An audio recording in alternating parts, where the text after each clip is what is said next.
yeah, work on or to be inspired by a circular building as well. And for example, this facade, you don't see it, you can probably not guess, but it's built from the kleedhokjes, changing rooms of the swimming pool. Right. Yeah. I think it's always fun to mention that because it's something that you would not have guessed. But those changing rooms are also it's great material, so it's the facade. So yeah, let's walk towards Buurman at this moment, and they will tell you about that beautiful business as well. And we can go inside. Yeah. Then you go inside, out of the rain and the cold.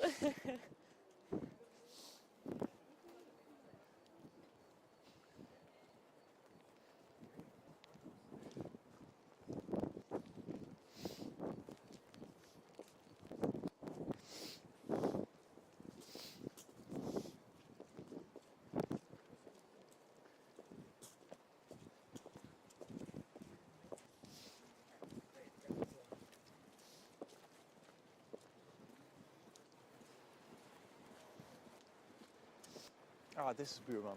Ja. Ja, precies onder mijn ruimte. Ah, ja. Kijken. Oh ja, laten we hier doorheen, Oké. doorheen gaan. Het was ook heel fijn met het afbouwen. We konden alle materialen bij Buurman halen. Question. Ja.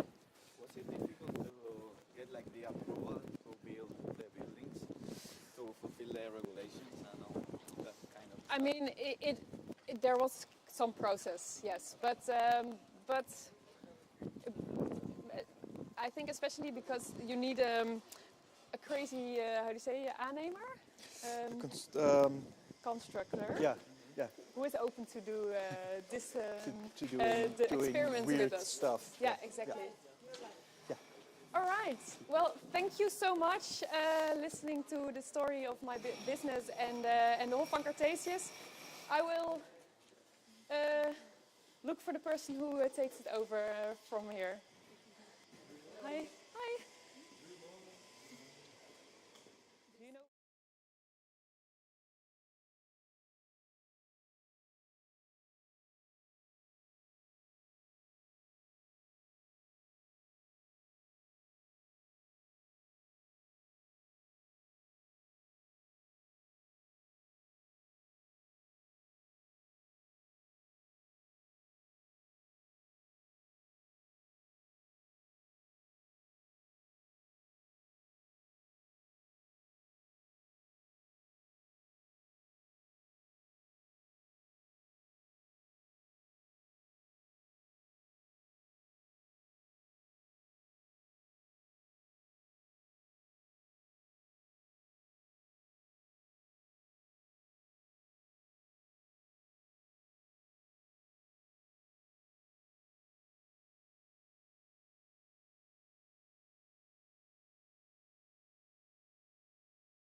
All right, so now we're at Buurman in Utrecht, and I'm here with Suzanne. Hi.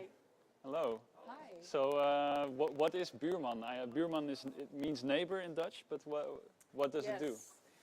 We are a circular hardware store, which means that we have we have a store and we have a workplace. And in our store, we sell materials that are either have been used before or it's B choice.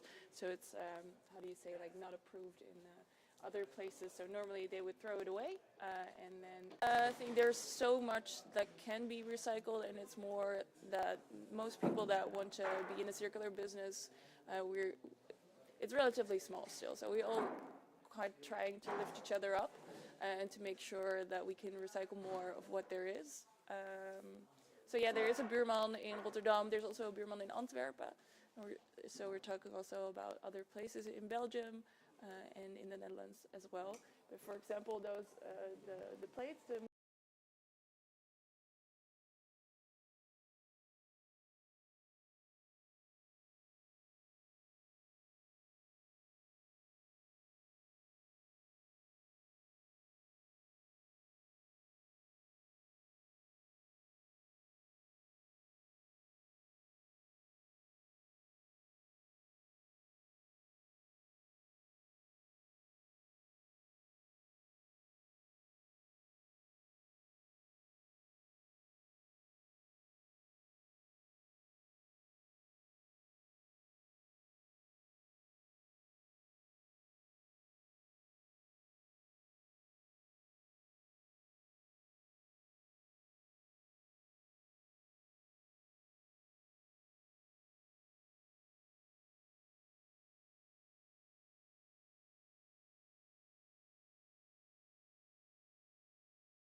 Yeah. Okay, then welcome back to our third part of the visit. Can you maybe tell us a bit more what is happening exactly here and of course. what type of materials you're working with? Well, welcome to Buurman. Buurman is an inspirational place for the interior sector. Okay. Architects, furniture makers, well, everyone in the interior sector comes here for inspiration, advice about how to manufacture anything, or for their design. Okay. So in Bruines we have different partners. One exactly, our founding partner is Buurman. Buurman is a supplier of decorative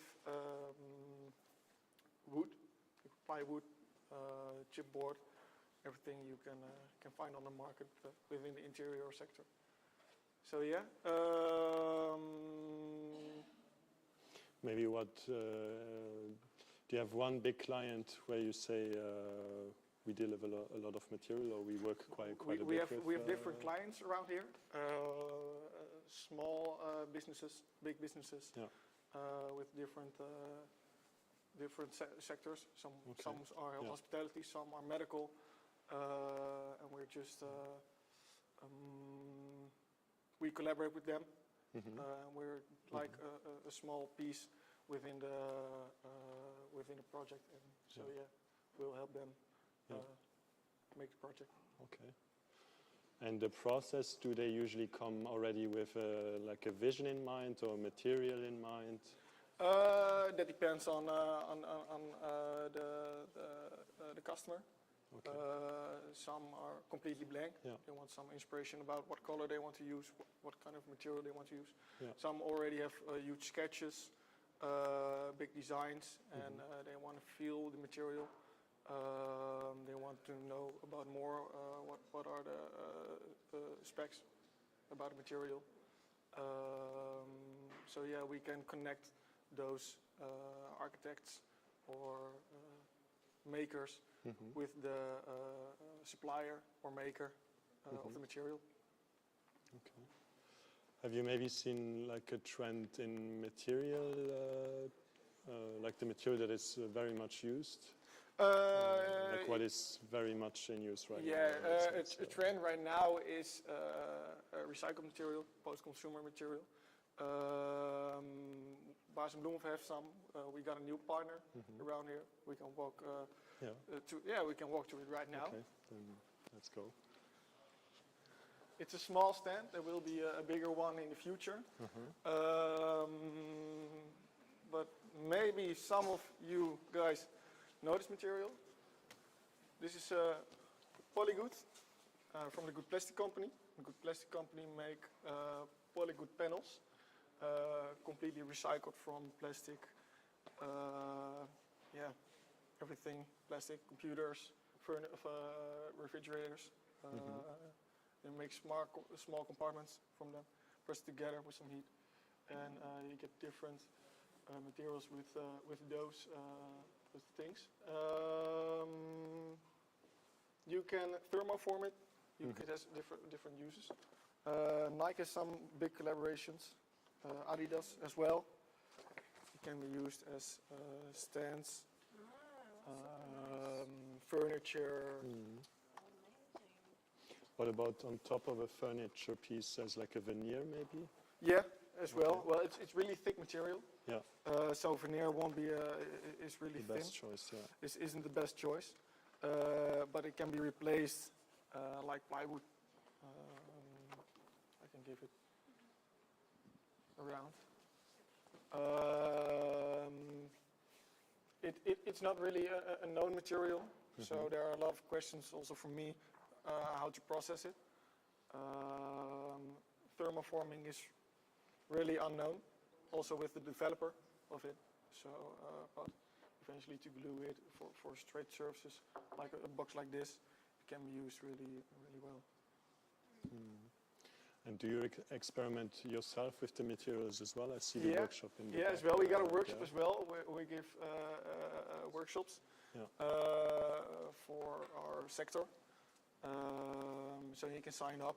Students eventually can sign up for workshops, and then we'll experiment with the material. So, and not only Polygood panels, solid surfaces and non-material as well. Baars and Bloemhof gives a workshop how to process it, how it's made, how to glue it, and everything you need to know to process the whole material. So yeah, we can walk to the workshop as well. It's a little mess.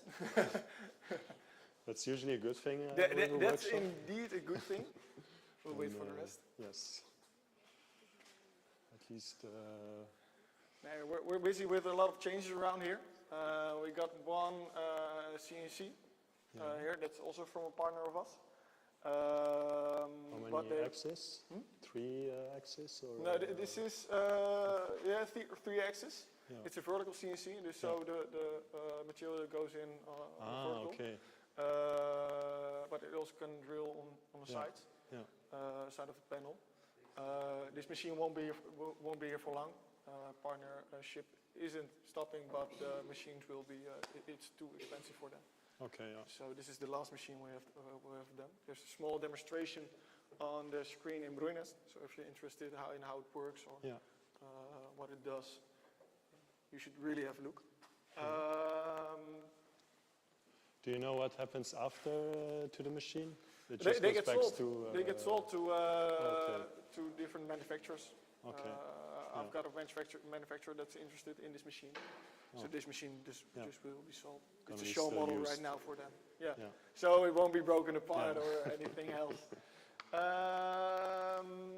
I got some small Polygood panels right here.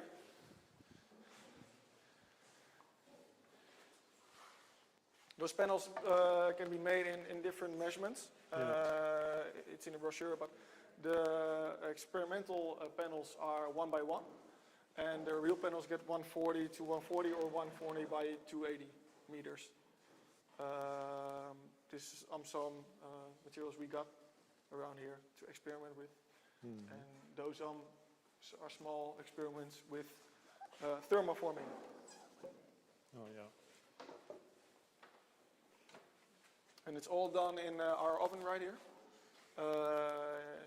In the back, yeah.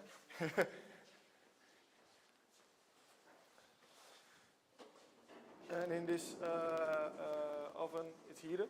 So this is the heat panel. And the bubbly side on the test pieces are the ones that were on the heat bed. Okay, yeah. So, yeah. Still some post-processing. Yeah, effects it's really, to yeah, it, so like I said, it's really an unknown material. Yeah, but And have to it's really experiment, yeah. in the experimental phase. They're really well with their manufacturing program. There's another brand that makes the same panels, but really invested in their marketing. But the product isn't quite well. So it's really what you did, what you choose. And now I'm here to represent, spread my knowledge. I'm quite young, so I don't really have much knowledge. This is much talking. No, just kidding. But how do you use this facility? Yeah, this facility we use to give workshops to our sector. So someone comes in, wants to know some more about solid surface, and we can teach them about how to process it, how to glue it, how to sand it, what are the right steps, what are the do's and the don'ts. Right now it's only solid surface. In the future there will be something with Hevelen.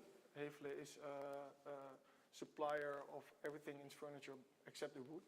So the hinges, the lights, the handles, and they will give a workshop in the future about the lining in their furniture. So it can be, quite different. And now this is used specifically for this? Right now, at this moment, it's not really used. We're working on a new plan to make it a bigger showroom. So the showroom is behind the glass, but in the future will be different kind of glues. And he will get a small presentation. Maybe Polygood Panels will indeed get a small presentation about how it can be used, how it can be worked with. So yeah. Does that answer your question? Yes. Thanks. But I have a follow-up question. Okay, interesting. So, because it's quite an interesting concept, right? There is a place who is so-called open to everybody who wants to try. I have a question about this material. I can come here. I can test. Yeah. Do I have to pay when I come here? No, not particularly. It's not really open to work around here. You need to have a real project to first. Of course, you need to have a purpose for a project. I've had some students, old students from HMC, who made a product around here. So we did a small collaboration with some spare materials we had here around here, and it depends on what kind of project we're working on. Yeah, so it's like B2B, and it's oriented towards an upcoming project. Yeah. So it's not, let's say, you could not say, okay, let's welcome here a group of 20 designers. They don't have a project yet, but we're going to welcome them to just show them what they can do with this material, so to inspire them. Whether they have a project or not at the end is not important, but we want to inspire them.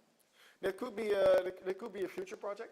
I recently got a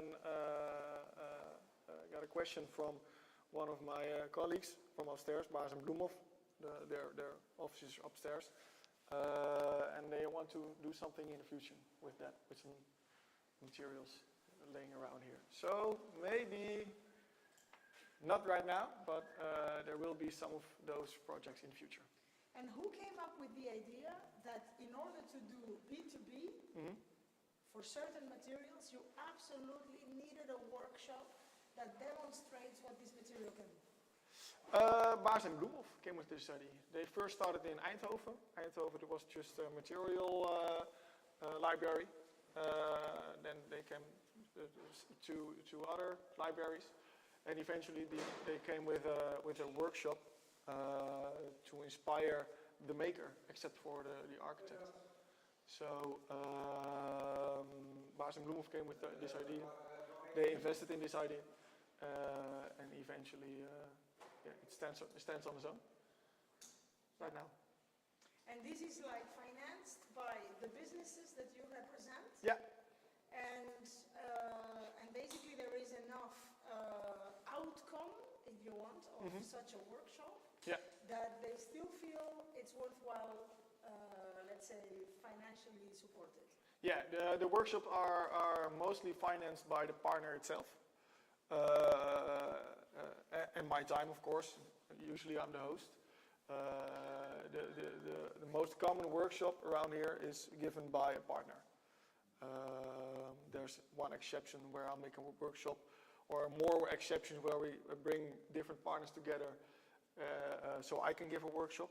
I'll get the knowledge from the partners, and I'm giving the workshop. But we do everything to give our partners our attention. But eventually, everything is financed by the partners. And would you train, for example, let's imagine the situation. I have a construction company, a small construction company. Yeah. I want to apply this material into a kitchen cabinet for clients, whatever.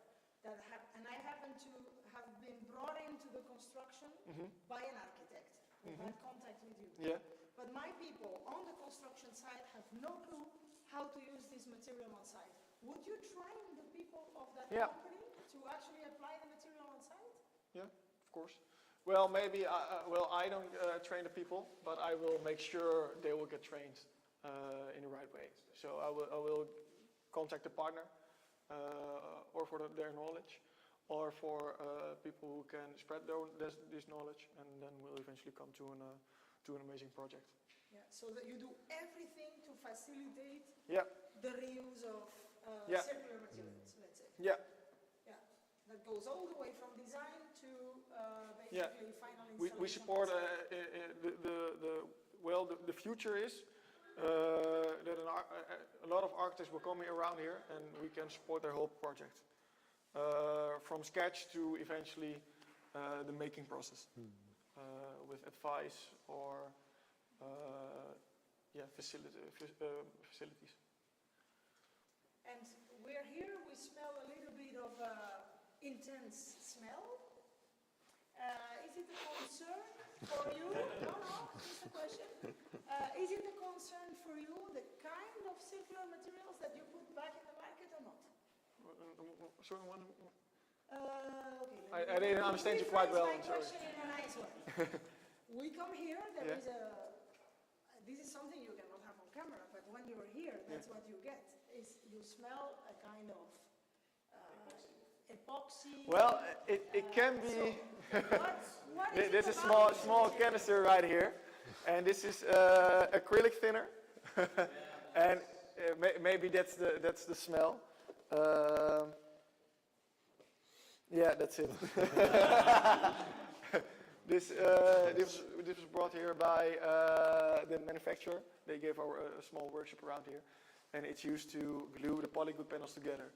So it kind of melts the material and it glues it together. But that's the smell. It's not usual around here to have the smell. Okay, it doesn't matter. This brings me to yet another nice question, which is, this is a so-called circular material that needs to be put together or assembled in such a way that it cannot be disassembled, because it's basically melted with acidic substances, you could say. Yeah. How do you feel about that? Yeah, that's quite unfortunate. Well, it's an upcoming product, I think, and there need to be a lot of experiments with it to become eventually a rightful product to bring to the market. And I think they bring it to the market to get developed, right? With people who think differently. So right now, it's I don't think it's a waste. They reuse the waste we make. So if it's glued with other materials or with acid right now. Yeah. No, because this is always the dilemma, right? Yeah, it's always a dilemma, but it's a Do simple. you bring a new material in the market? Yeah. And what are you doing with it? And then there is another question, maybe that is it's a follow-up, because I really think that this workshop with the production processes and tests that you are doing is really about elaborating new solutions for such materials. So Yep. therefore, we can say that the gluing part, we could even imagine that in this workshop, there's going to be enough research that there may be new ways of gluing the material, say, in the future. But there is also this question of certification, right, of materials. Yeah. So that one thing is to try to make a new material, the other thing is to try to apply it, and that's what you're doing. But sometimes the material is not certified up front, because precisely you need the trial period to get the certification, right? Yeah, right. Where are you in that? I'm completely out of that situation. I like to try it out myself, to tell people about it, to spread knowledge. I'm nowhere in between. So is this material certified in any way? I think so. Yeah, I don't really know yet. I can find out for sure. But I think it's certified for the market. It's already in use in the market. So yeah, my suggestion is yeah. But there are a lot of questions about how to manufacture it. And also the production process might influence part of maybe Yeah. the earlier certifications, right? Yeah, of course. Yeah. Of course. Very nice. Very Thank you. nice work. This is absolutely important. We got a question. Can we see like other materials around? Because I saw there are a lot of different types here. Yeah, And if you, of like, course. maybe We not can everything, but we you can could, walk to the showroom. yes, I can speak tell about- something yeah, else exactly. about other materials. This is eventually from the Good Plastic Company, Polygood Panels, and Buurman has a lot of inspirational materials as well. So yeah, of course, that was my next point indeed. But also like not even like only materials, but I saw like the wood that was tried to be curved or like connected, this kind of, so you know, a little bit of your comments about what's happening here, you know, what do we see? Yeah, of course. Well, we did a workshop once about well, what was it called?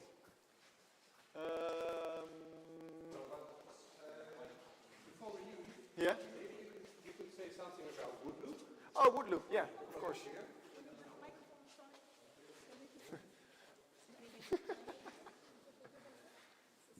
This is live, right? By the way. Sure. Okay. Before we leave, can you say something about wood loop and Buurman, what they're doing with the wood loop project? Woodloop is a project for small businesses, small furniture makers, and it's to retrieve chipboard and MDF. Right now they have collaboration with 26 businesses, furniture makers, to collect, well, yeah, everything about chipboard, but also multiplex, plywood, and just solid wood. And Woodloop is a concept who makes chipboard again. So it retrieves the material and makes new material from the Woodloop boxes. We got two different. Is MDF trouwens de juiste? MDF and chipboard. It's collected separately because it can be used together in a panel. So these crates you can find at different companies? Yeah, well, right now I heard a few weeks ago like 26. So it's a small project right now, but those boxes are collected by Buurman. So a truck delivers some new panels, some more plywood, but I also collect it eventually. And well, yeah, it gets back in the cycle. Okay. So they bring an empty crate? Yeah, so they bring an empty crate and they get a full one. And how quickly do you fill this crate? Is this a week? Well, this is, I just cleaned the workshop, so this was like a day, a day of work. But it depends on how much a business manufactures. Usually around a week. Between a week and a half, a week, so such kind of box would get filled. So it's usually those small pieces who can be used for anything. Maybe a piece of 10 centimeters will get used for the plinth. What's plinth? Don't know. Yeah. So yeah, it's just for Uniling is a bigger company. They work together with some bigger businesses, bigger manufacturers, and this is just a project for smaller manufacturers, small business. You're welcome. Any questions? Questions? We go to the materials. Yes. Showroom? Yes.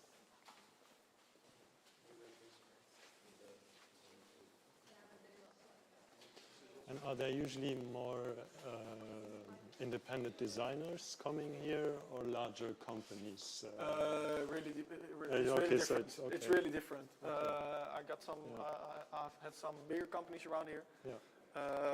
We had some projects for bigger office spaces, but also smaller architects who work alone for some more residential places. Okay. I'll grab a sip of drink. Yes. Where's my Coke?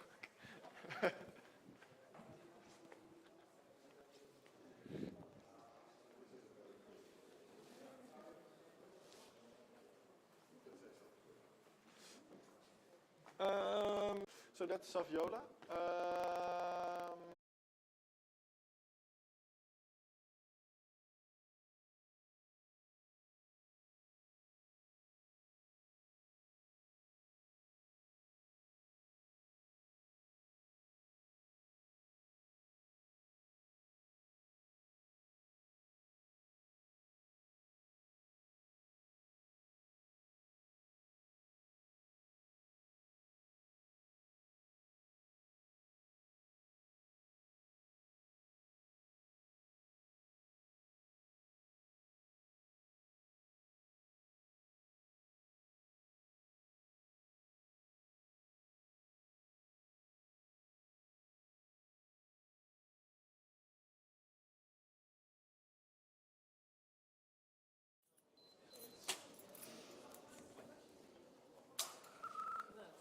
Oh, don't mind. Yeah? The design is I think it's still open. You're all architecture or design student? I am Architect. design. Okay. We are multidisciplinary, so we have engineers, designers. Oh. Sometimes even like more business-oriented people. So the lab is it's like very- it's like a meeting place for all the people from different educations to work with robots. Oh, nice. So it's a really multidisciplinary tour right now. Yeah, more or less. Yeah, we do fashion, product design, architecture, etc. Yeah, and advertising, so a lot of disciplines. Yeah. Okay, nice. Well, I will introduce myself, I think. You are the last two, right? Yes. Welcome all at the Stadstuin in Utrecht. This, we are now at the Stadstuin, and this is totally kind of a separate structure. This is an old factory, a train factory from like 200 years ago, and we made some offices in here. That's an old company of Sustainer.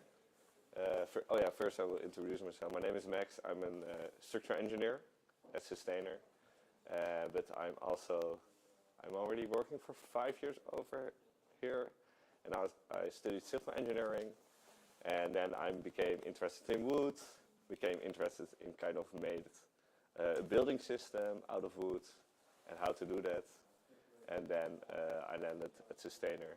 And over there, first I was part of the software team, and 2 years ago I graduated as a structural engineer at TU Delft. and now I'm part of the software team and the engineering team. So kind of I want to combine things because the structural engineering industry is really conservative. They're not really that much parameter tools like Grasshopper or other type of programming languages. So that is what I'm doing. If you have some questions,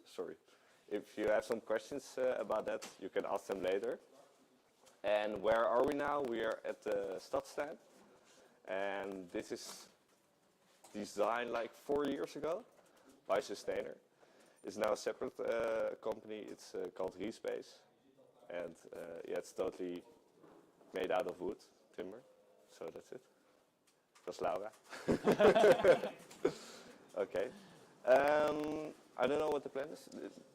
So we're going to see Sustainer, right? Or you're Yeah. going to talk a little bit about what Sustainer does? Yeah, I can show some people in the office to introduce to some And people maybe in the office. briefly, so you said you started working at Sustainer 5 years ago. Yeah. And Sustainer uses some kind of parametric processes, and they do that for customers in the building industry. Yeah. What do you design, or Yeah. you can say? What do you design? So what do you design? Oh, okay. What I design, we started with a building system made out of wood. We started with we called it V4. That was just a timber structure. There were kind of modules, and you place the modules on top of each other. I don't know if I don't have any images, but and so there's a structural engineer in that part, and there was not very much known about how to make structures out of timber with more than 2 layers, and how to make your building stable. And then out of that there came the idea of, that was 5 years ago with Grasshopper. Is everybody known with Grasshopper? Yes. Yeah, I think right now Grasshopper. Nice. And then you can design with Grasshopper, change some parameters, and adapt your building to what you need, to your foreground. So you said that it's not so easy to build multiple stories with timber. Is that what you said? Yeah, that was 5 years ago. 5 years ago, yeah. Because we saw actually in the quartier that there was one of the tallest circular buildings of the Netherlands. Did you help them make it? I did not help them. Which over at the neighbors? The Spoorkwartier. Yeah, and they made there's a big difference that they used kind of CLT. And that's a massive timber structure, and we have kind of an open timber structure. What you see over here, they're just columns, and sometimes we have some steel branchings over here. So that's also interesting. So most of the time when you read the newspaper and there's something, you read something about timber structures, it's always, I think 90% is about mass timber. But we used just houtskelettbouw. That as our module structure. And houtskelettbouw is, what's the translation? Wooden framing structure. Yeah, so basically with massive wood, not laminated. We use laminated wood, laminated veneer lumber instead of cross-laminated timber. And what is the advantage of that? Yeah, your design flexibility is higher, because otherwise, you have a lot of waste, and you also the weight of your building is lower. It has also some disadvantages, cons, but I think those are the main. Because also the price of timber is really high, and if you have less wood in your building is more feasible instead of economic. So, I found the microphone. yeah. Is it? Yeah. Okay. So did I understand correctly? It's pretty much like almost like a prefab system, or like a constructor, no, of the like timber structures that is not usually more than how many floors? Like relatively low. The maximum that we have built is now four floors. Okay, yeah. And do you target more like temporary kind of purposes for your structures? Or No, it's not temporary. It's fixed. It's designed for 50 years. I think. Okay.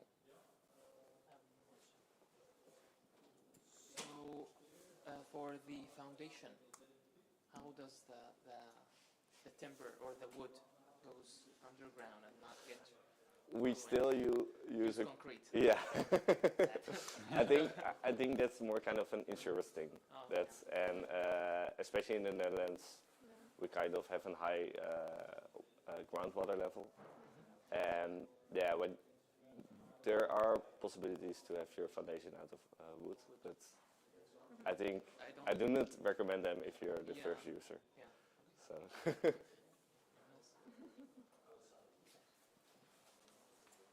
You mentioned grasshopper right away, so I'm going to maybe address that. Basically, you have a parametric system of parts in wood that you can adjust to different locations, to different needs, and basically you have the design to manufacturing workflow organized. Is that it? Yeah. Okay, basically we started with, sorry, the door doesn't open. We started with, yeah, we will walk a little bit more over there. You build an orthogonal building, or you have to change your scripts like every month, and that costs a lot of labor and time, etc. So we have now our own kind of design tool inside Rhino, and we create building parts with Grasshopper. So with Grasshopper, you have some engineers or some Grasshopper designers, parametric designers we call them, and they design parts for the building system. And then inside Rhino, we have our own tool, which you can draw with, and then with that tool, you can draw your modular houses. And then everything is kind of connected. So all the details are in, and we have specific layers. So we have a really low layer just to have your volume right of your building. And in the end, you also can have detailed drawings or EFC drawings out of it. And do you do the production of these homes yourselves? No, we don't do the production. We just deliver the drawings to a manufacturer, and they manufacture the houses. Is it always the same manufacturer? For now, yeah. For now, it's always the same manufacturer. And do you then get also feedback that when they manufacture something and it doesn't work, you need to adjust your drawings? Yeah, we get feedback. Yeah, that's the way how it goes now. So that's also an interesting part about the prefab building industry. Most of the time they have really big projects and they make like already 1,000 buildings or houses, and then they get feedback of something is wrong. But if you start really at the bottom, just start with one house, then build 2 houses, then build 4 houses, just like we did, we discover a lot of the error rate, the error goes, rate diminishes, lower. becomes lower. Yeah. And are you using like Rhino used for the facade? Are you using also Rhino to make the facade, or it's also for the construction? Rhino, like the outside of the building. The facade, the gevel. Yeah, we use. Yeah, that's all in the building too. Okay. So you can also have for example, I think I don't have any examples now. I should open my computer now. But this is also your design, right? Or not? This is not my design. No, but from Sustainer. So back on your question. Yeah, you can generate facades and you can generate everything in it. Yeah. And yeah, sorry. So this is what we're seeing here, this structure, where your office basically is. Yeah. Didn't you say that you also made the plans for this? Yeah, we 5 years ago there were kind of 2 big projects. Design a modular building system for houses, and there was a separate project about there are a lot of loads of factories, buildings in the Netherlands that are empty, and this was, I think, this was the first project to create offices inside the building, because there are other building rules made with a prefab timber system, and the maximum height can be till 2. And there's also one in Delft, I think, delivered. And there are some other ones coming. And that company is called Respace. And that's kind of a spin-off of Sustainer. So they had enough tasks to have our own have their own business. Ah, okay. So Respace does the kind of furnishing of old warehouses for offices. Yeah. Yeah. Yeah. Yeah. And they're also with their office here, Respace. No, Respace is in Amersfoort or Hilversum. Okay. So, Yeah. So, like as a company, do you sell, let's say, your final product is a house, right? That you can configure, or that's how it works? Yeah, it's more the map. So there's still discussions about that. What's your product actually? So you can have your building system, but most of the modular building system just fits one particular map. For example, just orthogonal square.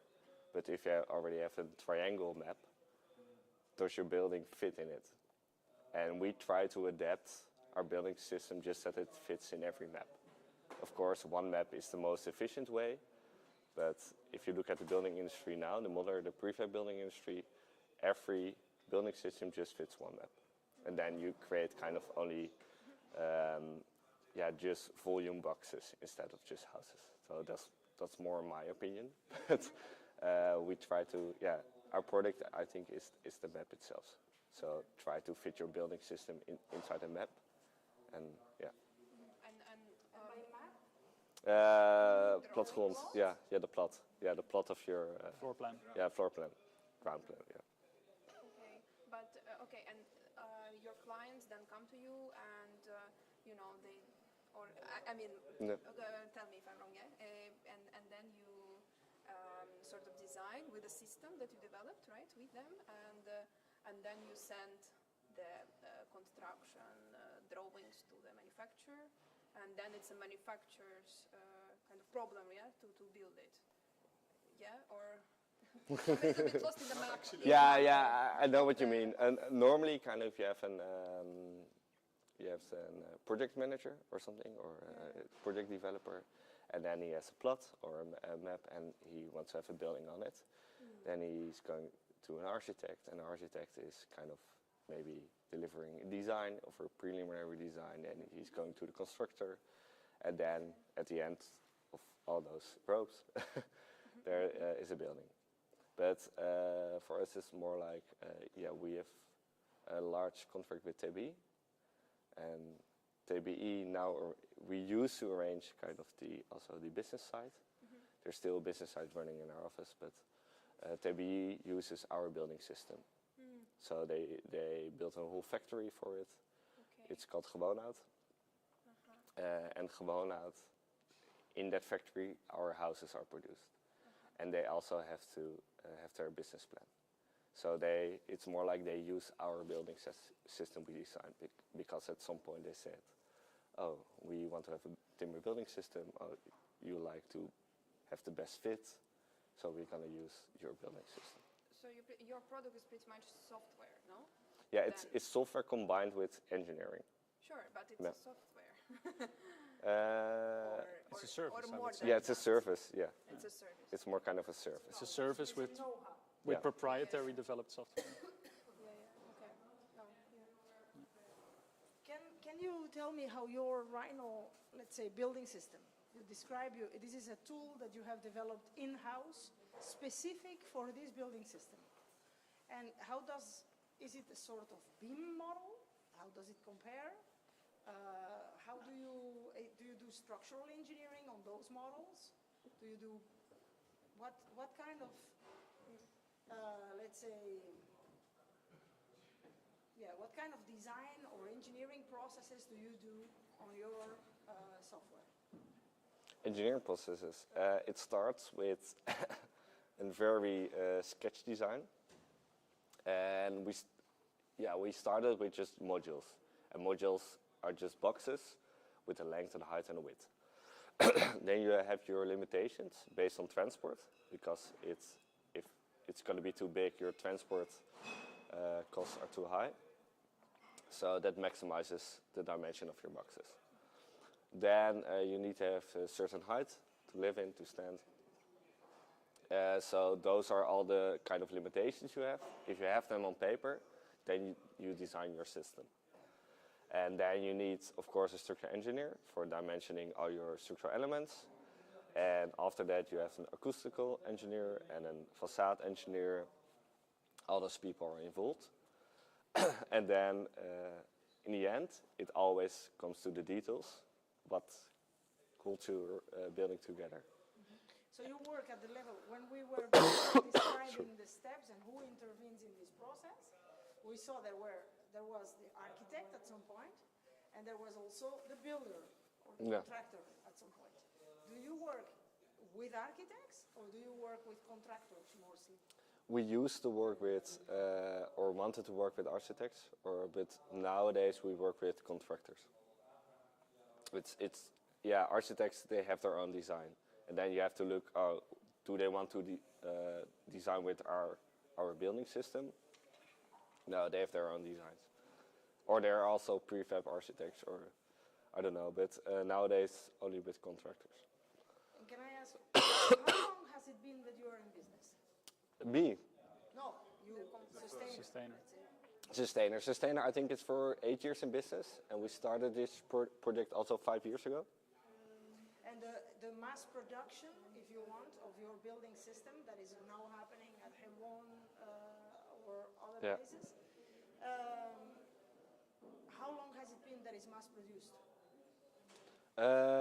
They opened 1.5 years ago, and they hope to get on track this year to have their maximum kind of building capacity.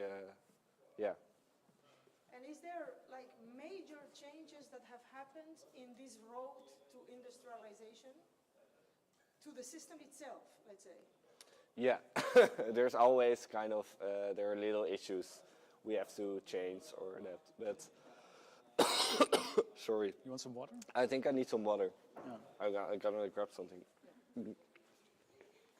Ah. Ja, godverdomme. Net uit een meeting, een uur lang.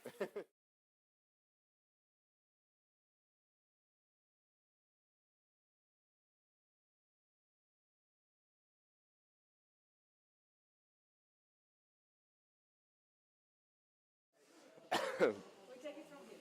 Yeah. So I was saying, if now you have your building system being mass produced, so at an industrial scale, you could say. And my question was, in this last 8 years since you began, have there been major changes to the building system itself because of this road to industrialization? Yeah, we hope there's going to be some changes, but that depends on kind of the collaboration between us and the factory, and I think that needs to have a change if we can do that. But there is not a major change in our building system itself. So for them, our building system is kind of finalized because they just want to have five typologies of buildings. So we deliver them the drawings, and those buildings can be built with our building system.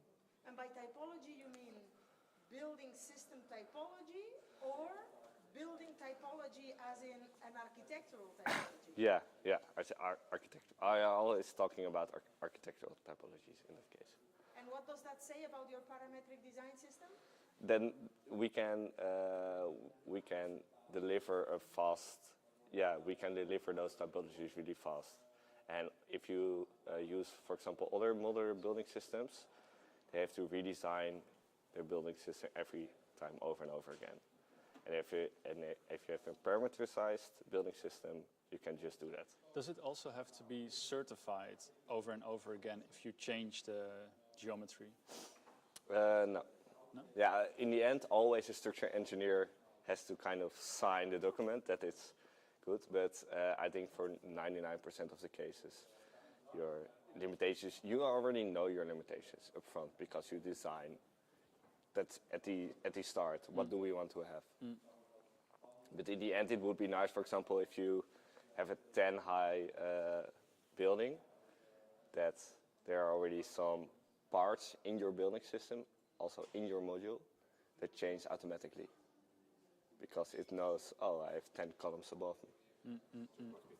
Yeah, but then you need to change your details. your details become and you more want to expensive. And want to feed it up. that is that step-by-step approach. Yeah, So yeah. you cannot have that Yeah. at the first case. Yeah. That's I think a years. Yeah. One follow-up question. You said we have a parametric model, so if an architect comes with a different design, we can adapt very quickly. Is this parametric model in Rhino or in Grasshopper, or how does this work in Rhino? You don't use Grasshopper. Yeah, there comes monkey out to sleep. No, we have Grasshopper models. They produce databases with elements or elements combined. Just we used to have combined elements, so they're modules generated. But when you want to have a lot of building topologies, then you have at a certain moment you have 10,000 modules in your database. So that's not really efficient. No. And maybe you just have 200 parts. So when you draw in Rhino, it picks certain elements from the database and it generates them. So there's design logic in Rhino itself? Yeah. But it's a plugin, no? A Rhino plugin, what you are talking about. Yeah, but it's not online. They wrote it themselves. Yeah, it's a Rhino plugin. Yeah. At the moment it's not online. No, it's okay. Yeah. Okay. I have another question. Oh. Okay, when we are standing here, to me it looks like we are inhabiting a building made out of kit of parts, right? It's like almost like the parts are easy to assemble. So the question is, because I don't know the factory, when you are building the elements at the factory, are they transported on site and then assembled on site? No. Or are they pre-assembled at the factory and then the module is transported on site? Now, for our building system, it's an off-site building system. So you create 3D elements in a factory, and then they're transported to the building site. And on the building site, you just have 1 or 2 extra connections, so the modules are put together. Yeah. And you have looked at the impact of all of this? Meaning? The impact? I'm a little bit provocative. The impact here. of... Yeah, the impact. Because on the one hand, you say, and I really like it, let me say that I'm a fan, but you say, okay, we are using this kind of open timber structures because we see there is a benefit over CLT. We have seen also that if we want to introduce it in the market, at the end of the day we have to industrialize, and we are coming down to 5 typologies if we really want to make, and you start creating impact from the fact that you are introducing so many modules in the market, right? With a bio-based material, with a kind of all these pluses. But then you are also building on 3D in one location and then transporting your units to the site.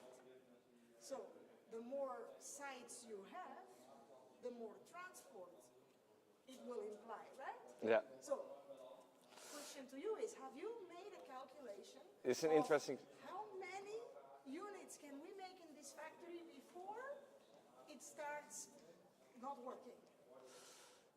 There's a break-even point, of course, but you're talking about the extra amount of transportations that you need for a 3D building system instead of 2D or 1D. There are multiple discussions about this topic, also inside the company. But I think, for example, in the United States, they say 2D is preferred above 3D. Because a 2D building system, you're not transporting any air volume. And in 3D, Netherlands is really small, that's my opinion. And when an area is really small, you can just dance, and the benefits are higher than the disadvantages. Controlled environment to put parts together. And your building speed is higher because everything is controlled inside the factory, and there's less waste. We're going back to the looks of it, because this looks like a kit of parts.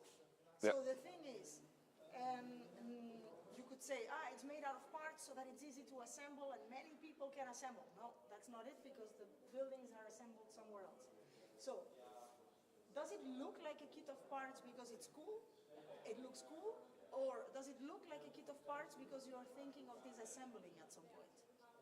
this can be disassembled and totally built up at another place. And this this is something. a kit of parts, because I have the pictures when it was made.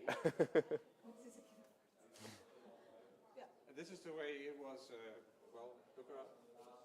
Yeah, I know. It was a stack of Yeah. wooden beams. It was just a stack of beams, yeah, on a pallet, yeah. So on this location, it was built as a kit of parts. Yeah, and this is just a 2D or 1D building system. Yeah, give the name. This is not a 3D building system because it's brought as a kit of parts and totally built up here. It's something different. And have you disassembled already any of your units or not? There are, I think, our 4 V1 module. I was not part of the company at that time, but that one is assembled and disassembled and assembled again. And what did you learn from the disassembly process? Yeah, it took more time than expected, they said. So. And the wood, was it, let's say, bended? Was it, how do you experience, let's say, one thing is, because I think here we see clear, the building system design will allow or not allow for the assembly, but then the other thing is the performance of wood itself. When it has been in this position or in that position, it will have an effect because it's a live material. Yeah, for wood, the best way to describe it, what is the moisture content in the air? So this building is totally relegated by airco or manufacturer. There's it's a closed, how do you call it? Controlled, closed environment. Yeah, there's a typical term for it. But and then I think your wood, you can just use it again and again. But if it's an open environment, I think then there's some you have to. And do you build structures for outside? Yeah, our houses are for outside. Yeah, do your designs take into account the preserving the wood? So that the environment, the conditions for the wood are good. Yeah. Is that also part of your design? You have your facades, so that is always the perimeter of your building, and we can use it over and over again. And we haven't seen our oldest house is 5 years old. Yeah, 5 to 8 years old, and there are not any complaints about it. Yeah. There has been one on Funda last month, so it was nice. So I think they're still satisfied about it. Of course, if you are the first with a timber house, there are always some complaints, and some things can be done better, but you have to start at some point. And timber and parametric structures lend themselves to each other because of the CNC milling benefit. Yeah. Last thing. Yeah, it's okay. In the fact, because it would be really, really nice to see the factory now. So we've spoken to you, and then now we can, if we visited the factory, that would be perfect. And in fact, we are organizing a visit to factories, so that would be super nice. And I have no clue of the technology that you have in the factory, so I'm speaking without any knowledge, let's say. But do you have robotics on the factory? No, there's one factory with robotics, but for now it's just CNC milling machines, and there's one company that does that for us. Those are doing the CNC parts, and then all the parts are transported to the building factory where actually the houses are built, or the modules. So. And there you have a crew of people putting together those houses. Yeah, there's a building team. Yeah. They are experts. What kind of backgrounds they have? Yeah, builders. Yeah, I'm not that into really detailed. Oh, sorry, one question also. I see that beam is like sanded something, right? It was maybe painted before? That is laminated veneer lumber. It's laminated veneer lumber. Yeah, okay. So laminated veneer lumber, I think if you look to timber, there's always a grain. And they have veneers of 1 millimeter, and they put all the veneers on top of each other. And then you have really big panels. And then out of those panels, you can cut columns or beams, or you can just leave it a panel of 4 centimeters thick. But yeah, sometimes because of these laminations, this is the result of that. Ah, okay. So I thought it might have been like a reused material. No. It's not. There are possibilities, for example, a lot of companies and industries testing with composite materials. And there are some composite materials that have, for example, a higher bending capacity, etc. And then combine the timber with, for example, the composite material at the outer side. But then there are new rules, for example, glue between the composite and the timber. So maybe within 5 years we find something that works. But, I had a follow-up question. Like, you provide the guideline to the assembly, like the buildings, to yeah, for yeah, the construction? yeah. We for the that holds the building system. There's a step-by-step approach how to put your modules together, and also how to put your modules in the building together. You label like if you had the wood, you label the wood to. Yeah, we used to have QR codes on every element, on every beam, and then you make a picture of the QR code, and then you see what the beam is actually and where it's supposed to be inside. 3D model Yeah, then you see the 3D model, Okay. or some builders still worked with 2D models. Just yeah. Sorry. For example, when we talk about like these prefab building systems, what comes to mind is also like a startup in Berlin, Urban Beta. I don't know if you know them. Urban Beta. And they're doing something similar, but okay.